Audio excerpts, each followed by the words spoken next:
Hello everyone, welcome back to our channel. In today's video, we are going to solve the questions from Class 7 Health, Physical and Creative Arts, Unit 7, Athletics and Adventurous Activities. If this video helps you, don't forget to like, comment, and subscribe to our channel for more easy solutions and educational videos for Class 7. Let's start now.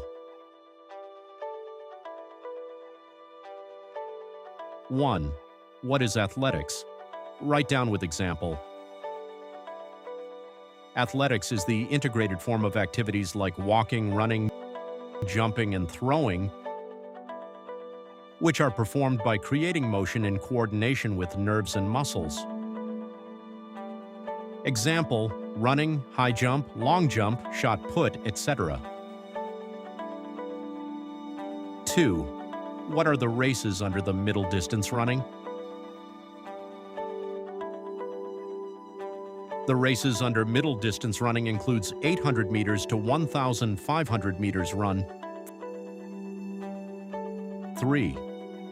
Describe any one way of performing a high jump. Eastern cutoff style is one of the ways to do high jump. When doing a high jump in this way, the player have to cross the bar, turning the body forward and keeping the arms and legs parallel. 4. What are the materials required for shot put? Write down. The materials required for shot put are shot, metal ball of standard weight, circle for throwing, measuring tape, chalk or marking powder. 5. What adventurous activities can be done at your community and local level? Inquire and make a list. The adventurous activities that can be done at my community and local level are hiking, rafting, zip lining, cycling in the forest,